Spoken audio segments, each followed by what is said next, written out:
Assalamu alaikum learners, hope you are well. Today we're doing long division. Okay, so in long division, firstly, each part of the division has a special mathematical name.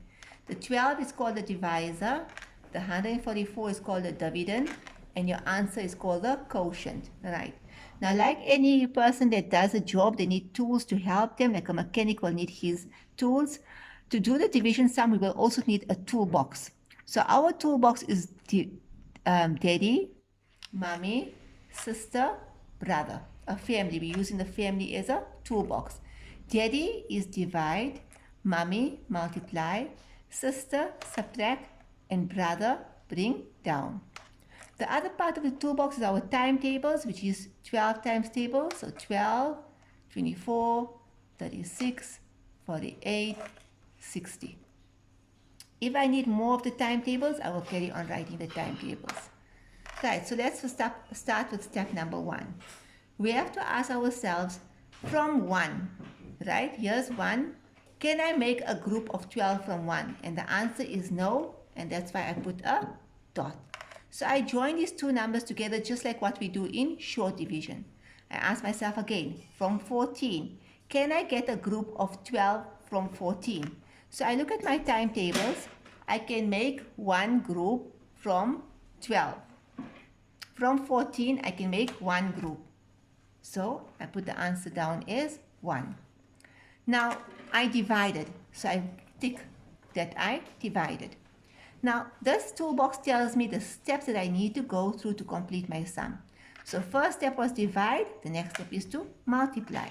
What must I multiply? 12 times 1. Now I use a little arrow to help me understand that I'm multiplying. 12 times 1 is 12. I put the answer directly underneath the 14. Next is subtract. I put my subtraction sign, my line, and I subtract. 14 minus 12 is 2. Bring down, what must I bring down? The number next to that I haven't used is 4. So I bring it down and it will come next to the 2. That means I'm making the 2 bigger. I'm joining it with another number. It becomes 24. I now start this whole process again, right? So I'm done with the 1. I'm done with the 4. I made a new number. It is 24. So I ask myself again, from 24, how many groups can I get of 12? I go to my timetable, 1, 2. So I put down 2. That means I now divided. Next step, multiply. So 12 times 2 gives me 24. I put it underneath the 24. Next it is subtract. So I put my subtraction sign and the line and I subtract. And my answer is 12. Right? I don't bring down anything because there is no number to bring down. Let's try another one. Right.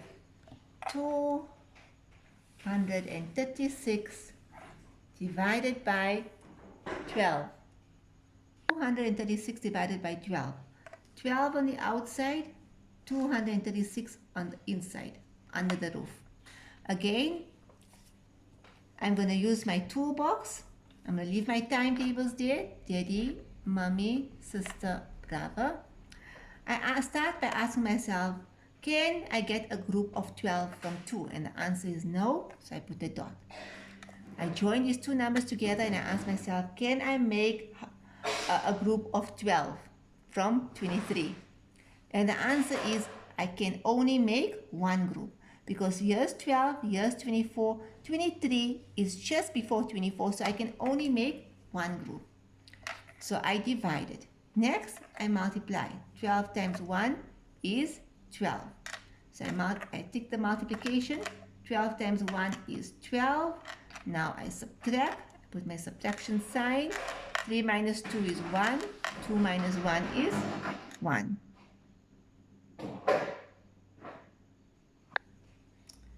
Okay, so I subtracted and my remainder was 11. So I bring down. What do I bring down? The 6. So now it's 116. So I add on to my timetables from 60, 72, 84, 96, 108. I now ask myself, 12 will go into 116 how many times? And the closest number will be 1, 2, 3, 4, 5, 6, 7, 8, 9. The closest number will be 108, which is 9 times. What is 12 times 9? 108. So now I multiply. I subtract. 6 minus 8, it can't. Borrow from the neighbor. 16 minus 8 is 8. 0 minus 0 is 0. 1 minus 1 is 1. And you get a remainder of 8. Okay, and so 1 minus 1 is 0. So your answer, your remainder will be 8.